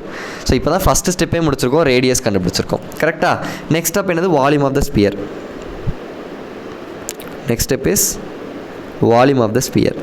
Volume of the sphere form ஆனது 4/3 πr3. கரெக்டாக. ஸோ 4/3 π இன்ட்டு ஆர் என்னது, ஆர் இங்கே தான் கண்டுபிடிச்சிருக்கோம். √3a/4 இருக்குல்ல, இதுதான் ஆர். ஸோ அதை சப்ஸ்டியூட் பண்ணுங்கள். √3a/4 the whole cube. ஏன்னா இங்கே r க்யூப்னு இருக்கனால நான் க்யூப் போட்டேன். இப்போ இதை சால்வ் பண்ணலாம். 4/3 π இங்கே பாருங்கள், √3க்கு க்யூப் எடுக்கணும். க்யூப்னு அர்த்தம் 3 வாட்டி மல்டிபிள் பண்ணணும். ஸோ √3 × √3 × √3. ஸோ √3 × √3 3 ஆயிரும். இங்கே ஒரு √3 இருக்குது. ஸோ 3√3. எப்போவுமே 2 ரூட்டை வச்சு நீங்கள் மல்டிபிள் பண்ணிங்கன்னா, இப்போ √3 × √3னா 3, √2 × 2னா √2 × √2னா 2 ஆயிரும். ஸோ அது மாதிரி √3 × √3 வந்து 3 ஆயிரும். இன்னொரு √3 இருக்கும். கரெக்டாக. இன்ட்டு a க்யூப் பண்ணால் a க்யூப், 4 க்யூப் பண்ணால் 64. இப்போ எதெல்லாம் கேன்சல் ஆகும், 1 4 is 4, 16 4s are 64, 3 3 கேன்சல் ஆயிரும். அப்போ மீதி ரிமைனிங் யார் இருக்கா, √3 πa³/16. கரெக்டாக. இங்கே ஒரு √3 இருக்குது, இங்கே ஒரு பை இருக்குது, இங்கே ஒரு a³ இருக்குது. ஸோ √3 πa³, சாரி இங்கே ஒரு √3 πa³ இருக்குது, கீழே ஒரு 16 இருக்குது. ஸோ அதை எழுதியாச்சு. இது volume of the cube. Second step முடிஞ்சிச்சு. தேர்ட் ஸ்டெப் என்ன, நம்பர் ஆஃப் ஆட்டம்ஸோட மல்டிபிள் பண்ணணும். ஸோ நம்பர் ஆஃப் ஸ்பியர்ஸ் இல்லை, total number of atoms, spheres எல்லாம் ஒன்று தான். பட் இங்கே ஸ்பியர்ஸ்னு எழுதுங்க, அதான் correct. So total number of spheres வந்து 2. ஏன்னா பிசிசியில் நம்பர் ஆஃப் ஆட்டம்ஸ் எத்தனை, 2. ஸோ அப்போ டோட்டல் நம்பர் ஆஃப் ஸ்பியர்ஸ் வந்து 2. ஸோ 2 இன்ட்டு நம்ம கண்டுபிடிச்ச வால்யூமை மல்டிபிள் பண்ணணும். ஏன்னா இப்போ நான் கண்டுபிடிச்ச இந்த ரவுண்ட் பண்ணியிருக்கிறது நான் எது, ஒரே ஒரு ஸ்பியருக்கு கண்டுபிடிச்சிருக்கேன். இப்போ என்கிட்ட பிசிசியில் 2 ஸ்பியர் இருக்குது. அப்போ 2 இன்ட்டு இந்த வால்யூமை மல்டிபிள் பண்ணணும். So 2 into √3 πa³/16. ஸோ அப்போ என்ன கேன்சல் ஆகும், இது 1 2 is 2, 8 2s are 16. அப்போ ரிமைனிங் என்ன கிடைக்க போகுது, √3 πa³/8. இப்போ பேக்கிங் எஃபிஷியன்சி கண்டுபிடிக்கலாம். Packing efficiency is equal to நம்ம கண்டுபிடிச்சி வச்சுருக்கோம்ல, இங்கே டோட்டல் நம்பர் ஆஃப் ஸ்பியர் வச்சு வால்யூம் கண்டுபிடிச்சிருக்கோமா. ஸோ அந்த volume divided by a³ into 100. Packing எஃபிஷியன்சினால் என்ன பண்ணணும், நம்ம கண்டுபிடிச்சிருக்க வால்யூமை a³ டிவைட் பண்ணி 100 மல்டிபிள் பண்ணணும். இதான் வந்து பேக்கிங் எஃபிஷியன்சி. கரெக்டாக. ஓகே. அப்போது என்ன ஆகும், a³ நான் இங்கேயே கேன்சல் பண்ணிடுறேன் டேரெக்டாக. a³ கேன்சல் ஆயிரும். ஸோ மீதி வந்து யார் இருக்கா, √3 π இன்ட்டு 100 டிவைடட் பை 8 வந்துடும். கரெக்டாக. இதெல்லாம் நியூமரேட்டரில் இருக்குது. √3 π 100 எல்லாம் நியூமரேட்டரில் இருக்குது, 8 மட்டும் டினாமினேட்டரில் இருக்குது.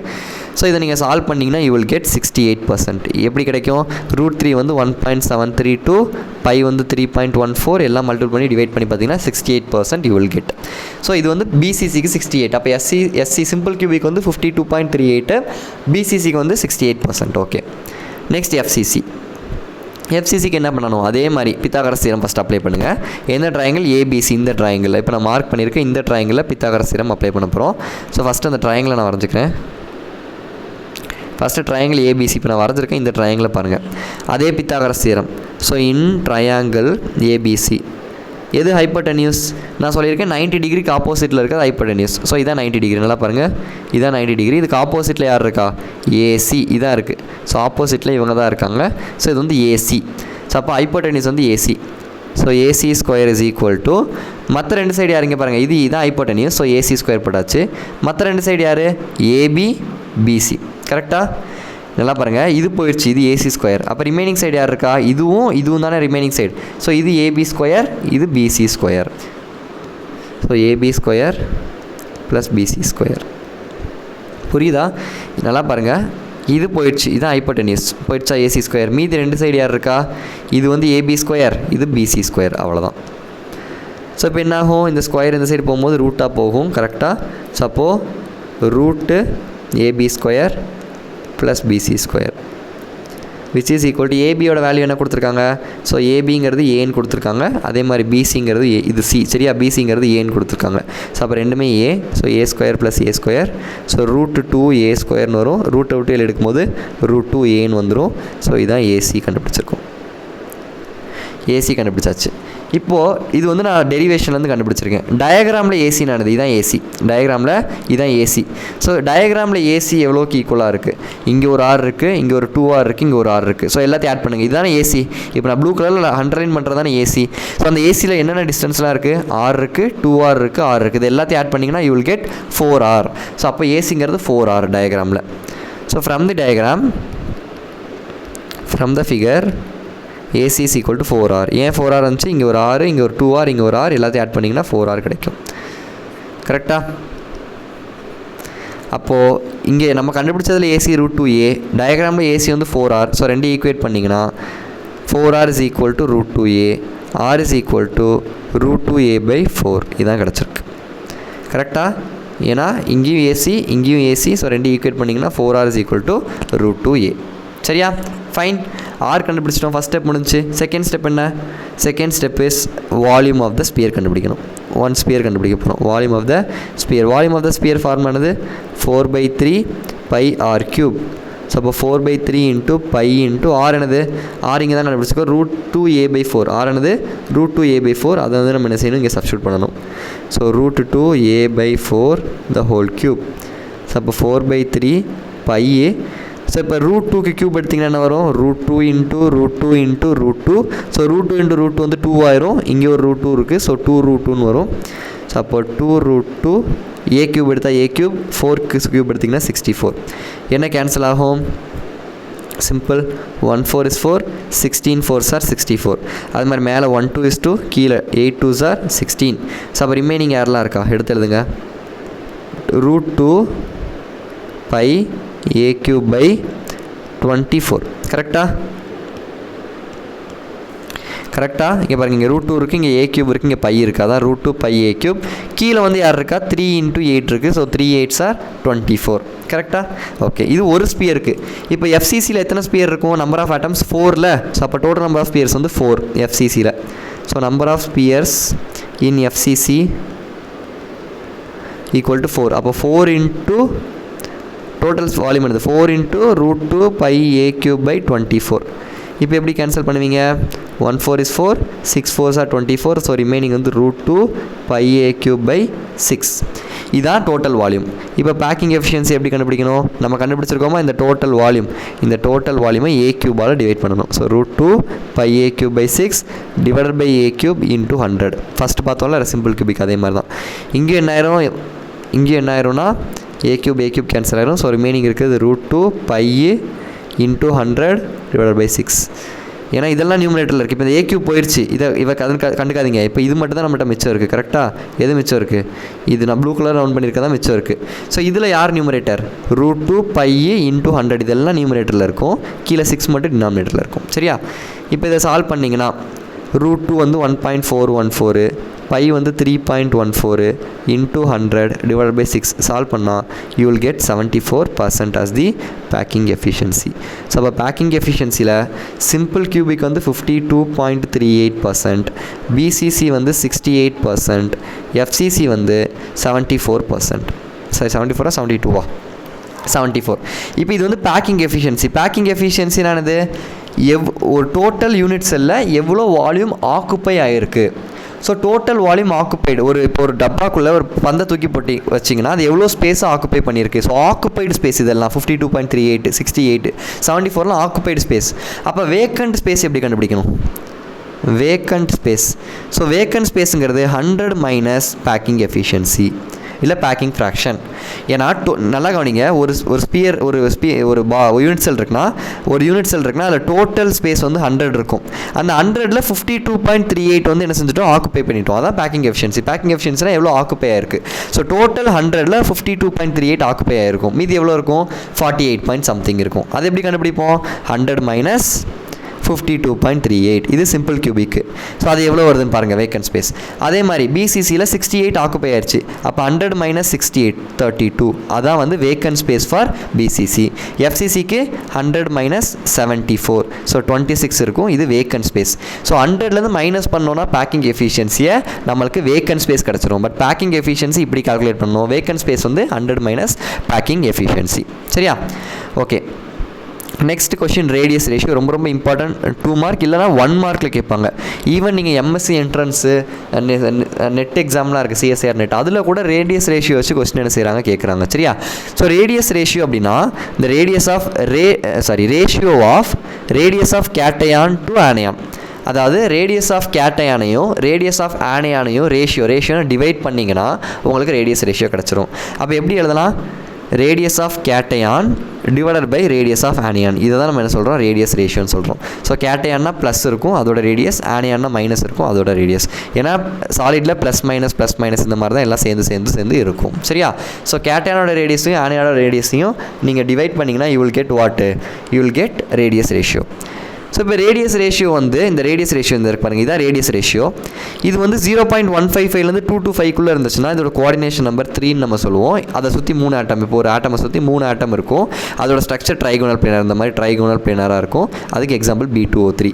அது மாதிரி 2 to 5லேருந்து 414 வரைக்கும் இருந்துச்சுன்னா கோஆர்டினேஷன் நம்பர் 4 டெட்ராஹீட்ரல் ZNS. 414லேருந்து 732 வரைக்கும் இருந்துச்சுன்னா coordination number 6 octahedral, example NaCl. 732க்கு மேலே 1 வரைக்கும் இருந்துச்சுன்னா coordination number 8 cubic structure caesium chloride. இதில் இந்த வேல்யூவும் பார்த்துக்கோங்க, இந்த வேல்யூக்குள்ளே இருந்தால் அதோட கோஆர்டினேஷன் நம்பர் என்ன, அதோட ஸ்ட்ரக்சர் என்ன, அதுக்கு என்ன எக்ஸாம்பிள். சம்டைம்ஸ் B2O3ன்னு கொடுத்து அதுக்கு ரேடியஸ் ரேஷியோ என்ன, இல்லை கோஆர்டினேஷன் நம்பர் என்ன, அதோட ஸ்ட்ரக்சர் என்ன, அந்த மாதிரி கேட்கலாம். ரொம்ப ரேராக, பட் 1 மார்க்கில் எக்ஸ்பெக்ட் பண்ணக்கூடிய டைப் ஆஃப் கொஷின். சம்டைம்ஸ் 2 மார்க்கில் கேட்கலாம். 2 மார்க்கில் கேட்டால் ப்ராப்ளம் கொடுக்கலாம். ரேடியஸ் ஆஃப் கேட்டையானுக்கு ஒரு வேல்யூ கொடுத்துட்டு ரேடியஸ் ஆஃப் ஆனியானுக்கு ஒரு வேல்யூ கொடுத்துட்டு இதோட ரேடியஸ் ரேஷியோ என்ன அப்படின்னு கேட்டாங்கன்னு வச்சுக்கோங்க. Radius of cation radius of anion divide பண்ணிவிட்டு அதில் வேல்யூ எவ்வளோ வருதுன்னு பாருங்கள். ஸோ இந்த டேபிளர் காலம்க்குலாம் அந்த வேல்யூ எங்கே அடங்குது, ஸோ அதை வச்சு அதோட ஸ்ட்ரக்சர் நீங்கள் என்ன செஞ்சலாம், கண்டுபிடிச்சிடலாம். சரியா? So next we are going to see about point defects. Defects, first டிஃபெக்ட்ஸ்னால் என்ன? இப்போ நீங்கள் ஒரு சாலிட் எடுத்திங்கன்னா அந்த சாலிட் 100% வந்து பர்ஃபெக்டாக இருக்காது. ஆட்டம்ஸ் எல்லாம் இப்போ அரேஞ்ச் ஆகி இருக்கணும் அப்படின்னா அது வந்து 100% பர்ஃபெக்டாக அது அரேஞ்ச் ஆகிருக்காது. அது மாதிரி எந்த ஒரு சப்ஸ்டன்ஸுமே பர்ஃபெக்டாக இருக்காது அதில் 100%. அதில் சம் டிஃபெக்ட்ஸ் இருக்கும், சில குறைபாடுகள் இருக்கும். அந்த குறைபாடு தான் நம்ம என்ன செய்ய போகிறோம், டிஃபெக்ட்ஸில் பார்க்க போகிறோம். அதில் வந்து ஒன் ஆஃப் த டைப் வந்து பாயிண்ட் டிஃபெக்ட். இன்னும் நிறையா டிஃபெக்ட் இருக்குது, லைன் டிஃபெக்ட் இருக்குது, என்னெல்லாமோ இருக்குது. பட் நம்மளுக்கு புக்கில், டெக்ஸ்ட் புக்கில், சிலபஸில் என்ன இருக்குன்னா பாயிண்ட் டிஃபெக்ட் இருக்குது. ஸோ பாயிண்ட் டிஃபெக்ட் எப்படிலாம் கிளாஸிஃபை பண்ணுவாங்கன்னா ஸ்டாக்கியோமெட்ரிக் டிஃபெக்ட், நான் stoichiometric defect, impurity defect. Stoichiometric defect அதில் வந்து ஸ்காட்கி, ஃப்ரெங்கல் 2 இருக்குது. நான் ஸ்டாக்கியோமெட்ரிக்கில் மெட்டல் எக்ஸஸ், மெட்டல் டிஃபிஷியன்சி இருக்குது. ஸோ ஸ்டாக்கியோமெட்ரிக் டிஃபெக்ட்னா ஃபார் எக்ஸாம்பிள் ஒரு நீங்கள் என்ன அதில் டிஃபெக்ட் இருந்தாலும் அந்த மெட்டலோட ஸ்டாக்கியோமெட்ரி வந்து என்ன ஆயிருக்கும், பர்ஃபெக்டாக மெயின்டைன் ஆயிருக்கும். 1:1னா 1:1 ரேஷியோ, 2:2னா 2:2 ரேஷியோ, அது வந்து பர்ஃபெக்டாக இருக்கும். என்ன டிஃபெக்ட் இருந்தாலும் அந்த ரேஷியோ வந்து பர்ஃபெக்டாக என்ன செய்யும், மெயின்டைன் ஆகும். அது எப்படி நான் சொல்கிறேன். ஃபஸ்ட்டு ஸ்காட்கி டிஃபெக்ட் பார்க்கலாம். ஸோ ஸ்காட்கி டிஃபெக்ட் எதனால் வருதுன்னா it arises due to the missing of equal number of cations and anions from the crystal lattice. இப்போது ஒரு கிறிஸ்டல் எடுத்துக்கிட்டிங்கன்னா அதில் ப்ளஸ் இருக்கும், மைனஸ் இருக்கும், ப்ளஸ் இருக்கும், மைனஸ் இருக்கும். இந்த ஸ்காட்கி டிஃபெக்ட் எப்படி வருதுன்னா it is due to the missing of equal number of cations and anions. Equal number of கேட்டையான்ஸும் ஈக்குவல் நம்பர் ஆஃப் ஆனியான்ஸும் ஒரு கிறிஸ்டல்லேருந்து மிஸ் ஆயிடுச்சுன்னா அதான் ஸ்காட்கி டிஃபெக்ட். கேட்டையான்ஸ்னால் ப்ளஸ், ஆனியான்ஸ்னால் minus. So equal number of ப்ளஸும் மைனஸும் மிஸ் ஆயிடுச்சுன்னா அது ஸ்காட்கி டிஃபெக்ட். இங்கே பாருங்கள், இங்கே ஒரு மைனஸ் மிஸ் ஆயிருக்கு. இந்த இடத்துல நான் இங்கே டயக்ராம் பாருங்கள். இந்த இடத்துல ஒரு மைனஸ் மிஸ் ஆயிருக்கு, இந்த இடத்துல ஒரு ப்ளஸ் மிஸ் ஆயிருக்கு. So equal number of plus minus miss ஆச்சுன்னா அதான் Schottky defect. So this does not affect the stoichiometry of the crystal. இப்போ இங்கே பாருங்கள், ஃபார் எக்ஸாம்பிள் இதுக்கு முன்னாடி 100 ப்ளஸ் இருந்திருக்கு, இதுக்கு முன்னாடி 100 மைனஸ் இருந்துச்சுன்னு வச்சுக்கோங்களேன். இப்போ நான் ஒரு ப்ளஸ்ஸை ரிமூவ் பண்ணிட்டு 99, ஒரு மைனஸை ரிமூவ் பண்ணிட்டு 99 மைனஸ் இருக்கும். அப்போ இதுக்கு முன்னாடி 100:100, இது 1:1 ரேஷியோ தான். ஒரு ஒன்றை ரிமூவ் பண்ணதுக்கப்புறம் 99:99, இது 1:1 ரேஷியோ தான். அப்போது அந்த 1:1 ரேஷியோங்கிற ஸ்டாக்கியோமெட்ரி மெயின்டைன் ஆகிட்டே இருக்குது பாருங்கள். ஏன்னா நம்ம ஈக்குவல் நம்பர் ஆஃப் கேட்டையான் ஆனியானை ரிமூவ் பண்ணுறதுனால ரேஷியோ வந்து ஈக்குவலாக இருக்கும். அதான் it does not affect the stoichiometry of the crystal. Ionic solids in which the cation and anion are almost similar size show Schottky defect. அதாவது கேட்டையான் ஆனியான் வந்து almost similar சைஸில் இருக்கிற டைப் ஆஃப் சாலிட்ஸ் தான் என்ன செய்யும், இந்த Schottky டிஃபெக்டை காட்டும். Example sodium chloride. இதில் Na+Cl- almost same size. presence of large number of Schottky defect in a crystal lower its density. ஒரு சாலிடில் வந்து ரொம்ப Schottky defect அதிகமாக இருந்தால் அதோட டென்சிட்டி குறைஞ்சிரும். ஏன்னா நம்மளுக்கு ப்ளஸ் மைனஸ் அயான்ஸ் வந்து குறைஞ்சிக்கிட்டே இருக்குது. ஸோ அயான்ஸ் குறைய மாஸ் குறையும், வால்யூம் குறையும், ஆட்டோமேட்டிக்காக டென்சிட்டி நம்மளுக்கு மாஸ் குறைஞ்சிக்கிட்டே இருக்கும். ஸோ மாஸ் குறைஞ்சிச்சுன்னா டென்சிட்டி ஆட்டோமேட்டிக்காக குறைஞ்சிரும். ஏன்னா density is equal to mass by volume.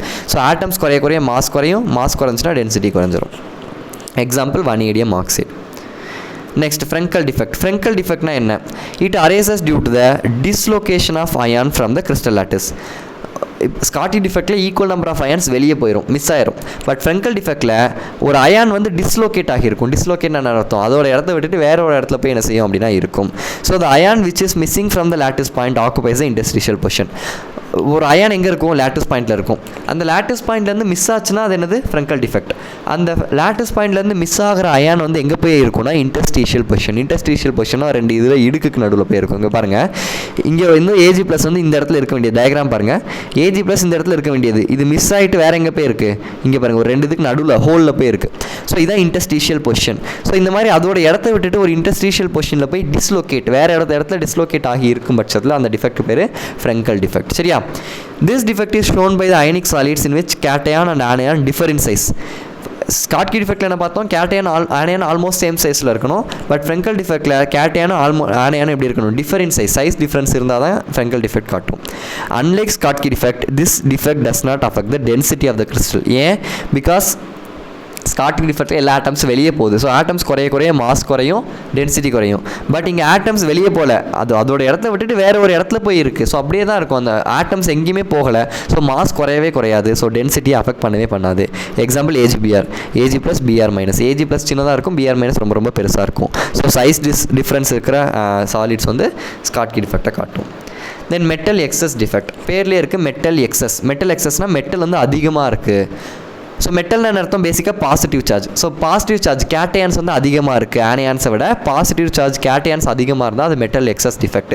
So metal excess defect arises due to the presence of more number of metal ions compared to ஆனியான்ஸ்.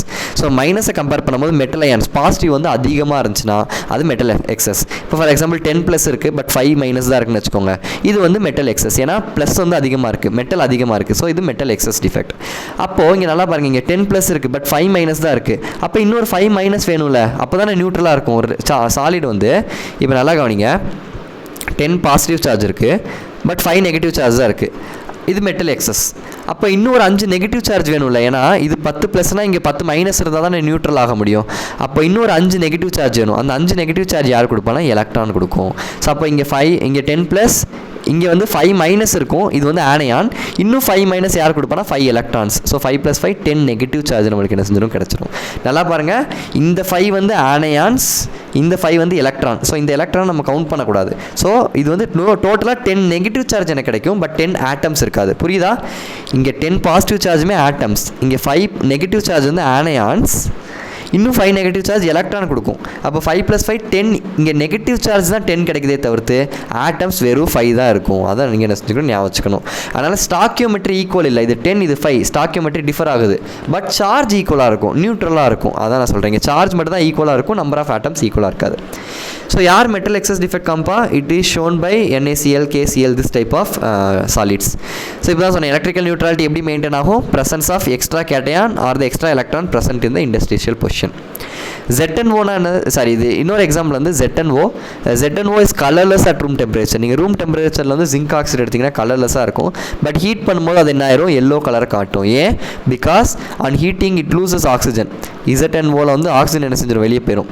அப்போ O2- வெளியே போச்சுன்னா ஜிங்க் வந்து என்ன இருக்கும், 2+ ஸ்டேட்டில் இருக்கும். கரெக்டாக? இப்போ ZnO இருக்குது, ஜிங்க் 2+ O2-. ஸோ ஹீட் பண்ணும்போது என்ன, இந்த O2- வெளியே போகுது. அப்போ Zn2- அயான் மட்டும் தான் ஃப்ரீயாக என்ன செஞ்சுருக்கும், ப்ரெசென்ட் ஆகிருக்கும்.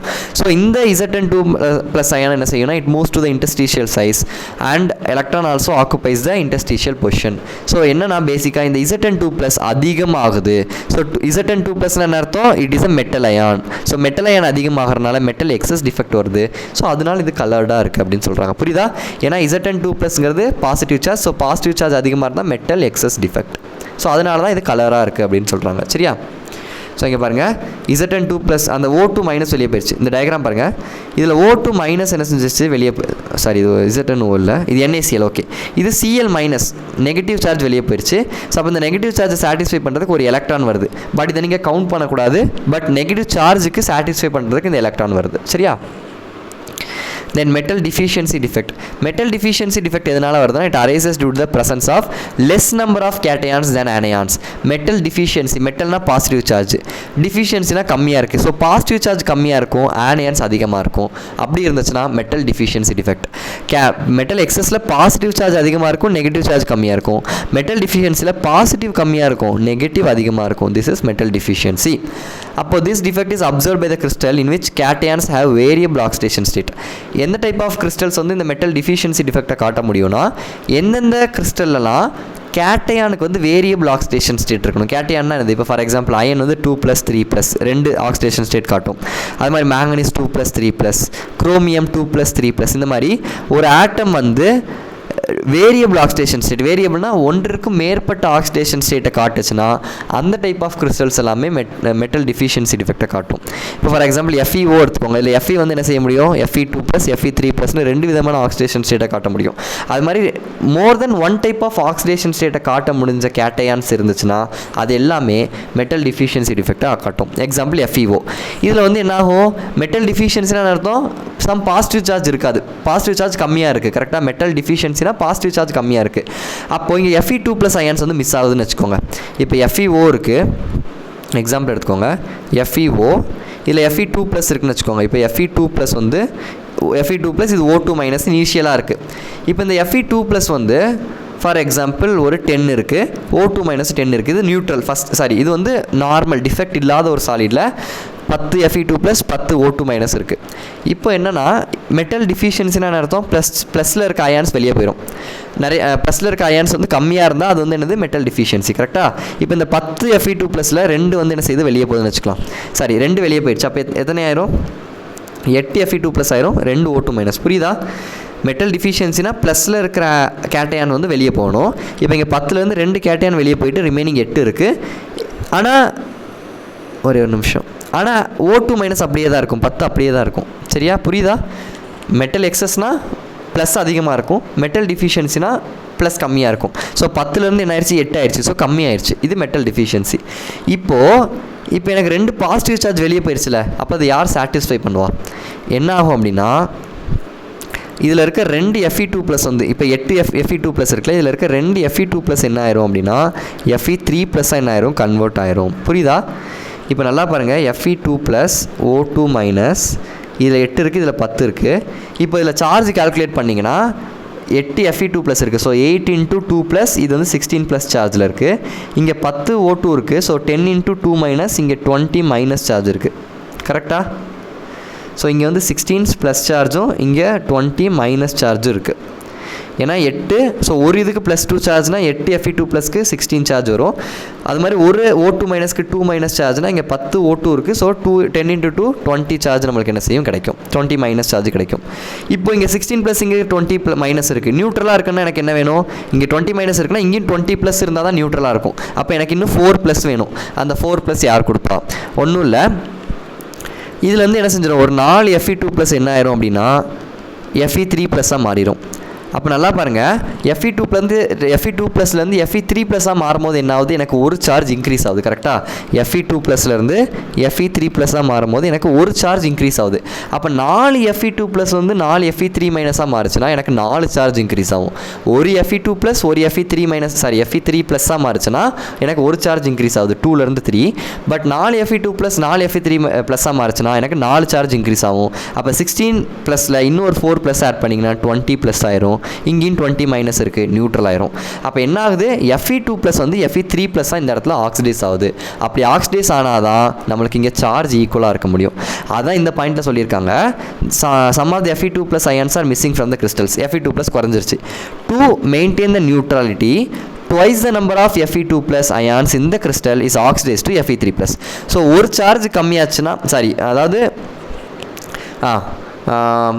சார்ஜ் எவ்வளோக்கு எவ்வளோ கம்மியாகுதோ அவ்வளோக்கு அவ்வளோ Fe2+ வந்து என்ன ஆகும் அப்படின்னா Fe3+ நம்மளுக்கு ஆக்சிடைஸ் ஆகும். இதை தான் நம்மளுக்கு என்ன சொல்கிறாங்க? மெட்டல் டிஃபிஷியன்சி டிஃபெக்ட்னு சொல்கிறாங்க. ஓகேவா? Okay, fine. சரி, ஓகே. இப்போ இங்கே பாருங்கள், இந்த இடத்துல நம்மளுக்கு என்னது? Fe2+ காணும். அதுக்கு பதிலாக சில இது வந்து இங்கே பாருங்கள், இது ரோஸ் கலர் இருக்கிறது Fe2+. சரியா? இந்த நான் ரவுண்ட் பண்ணியிருக்கிறது Fe2+ காணும். அதுக்கு பதிலாக சில ஆரஞ்சு கலர் Fe3+ என்ன செஞ்சிருச்சு? மாறிடுச்சு. Next book back question. Classify the following solids. P4 brass, diamond, NaCl, iodine இதெல்லாம் என்ன டைப் ஆஃப் சாலிட்னு கேட்குறாங்க. P4 வந்து கோவலன்ட் சாலிட், ஏன்னா பாஸ்பரஸ் கோவலன்ட் பாண்டு. பிராஸ் வந்து மெட்டாலிக் சாலிட். டைமண்ட் வந்து கோவலன்ட் சாலிட், ஏன்னா டைமண்டில் ஃபுல்லாகவே கார்பன், ஸோ கார்பன் இருந்தாலே covalent solid. Then NaCl, Na+Cl- பிரியும், ஸோ அயனிக் சாலிட். அயோடின் வந்து மாலிகுலர் சாலிட், அயோடின் மாலிகுலர், I2ங்கிறது மாலிகுல், ஸோ மாலிகுலர் சாலிடாக இருக்கும். Then what R point defects? Point defects are the deviation from the ideal arrangement that occurs at some points are atoms. So first point டிஃபெக்ட்னால என்னது deviation, அதாவது பர்ஃபெக்டாக இல்லாமல் அதுலேருந்து ஏதோ சம் டிஃபெக்ட் குறைபாடு இருக்குது, அதுதான் டீவியேஷன் சொல்கிறாங்க. எதுலேருந்து டீவியேஷன் ஆகுது? Deviation from the ideal arrangement, அதாவது பர்ஃபெக்டாக இருக்கிறது ஐடியல் அரேஞ்ச்மெண்ட்னு சொல்லுவோம். ஸோ அந்த ஐடியல் அரேஞ்ச்மெண்ட்லேருந்து சம் டீவியேஷன் நடக்குது, that occurs at some point. சில பாயிண்ட்டில் அந்த டீவியேஷன், சில பாயிண்ட்டில் அந்த டிஃபெக்ட் நடந்துச்சுன்னா அதுக்கு பேர் பாயிண்ட் டிஃபெக்ட். இப்போ நம்ம பார்த்தோம்ல, இப்போ ப்ளஸ் மைனஸ் இருக்கிற இடத்துல ஒரு பாயிண்ட்டில் மைனஸை காணும், அப்போ அது ஒரு பாயிண்ட் டிஃபெக்ட். ஸோ ஒரு பாயிண்ட்டில் டீவியேஷன் நடந்துச்சு அப்படின்னா that is known as point defect. இல்லை ஒரு ஆட்டமில் கூட நடக்கலாம். Then why ionic crystals are hard and brittle? Ionic கிறிஸ்டலோட கேரக்டரிஸ்டிக்ஸ் படிச்சிருப்போம், பட் இது வந்து சம்டைம்ஸ் இந்த மாதிரி கொஸ்டின் கேட்பாங்க, why ionic crystals are hard and brittle? ஏன்னா it is due to the strong electrostatic force of attraction between cation and anion. ஏன்னா இப்போ A + B- இந்த மாதிரி ப்ளஸ் மைனஸ் இருந்தால் தான் அயனிக் சாலிட், கரெக்டாக? ஸோ இந்த A+க்கும் B- நடுவில் இந்த A+க்கும் B- நடுவில் ஸ்ட்ராங் எலக்ட்ரோஸ்டாட்டிக் ஃபோர்ஸ் இருக்கும், ப்ளஸ் மைனஸ் நடுவில் எலக்ட்ரோஸ்டாட்டிக் ஃபோர்ஸ் இருக்கும், அது ரொம்ப ஸ்ட்ராங்காக இருக்கிறனால இந்த அயனிக் சாலிட்ஸ் எல்லாமே ஹார்ட் அண்ட் பிரிட்டிலாக இருக்குது, அதை உடைக்கிறது ரொம்ப கஷ்டமாக இருக்குது அப்படின்னு சொல்கிறாங்க. சரியா? So with this note I have completed almost every important questions from this chapter. ப்ராப்ளம்க்கு நீங்கள் ப்ராப்ளம் தனியாக வீடியோ போட்டிருக்கோம், அதை நீங்கள் பார்த்துக்கலாம். ஸோ இப்போது கிராஷ் கோர்ஸ் முடியுது. இந்த கிராஷ் கோர்ஸ் வீடியோ பார்த்துட்ருக்கவங்க இதோட உங்களுக்கு முடிஞ்சு, பட் இதை வந்து 5 hours வீடியோவாக பார்த்துட்ருக்கவங்க, அதாவது கம்ப்ளீட் ஃபிசிக்கல் கெமிஸ்ட்ரியாக பார்த்துட்ருக்கவங்களுக்கு இதுக்கு அடுத்து உங்களுக்கு என்ன செய்யும் அப்படின்னா 6th சாப்டருக்கு அப்புறம் 7th சாப்டர் வரும். You can watch that. Thank you.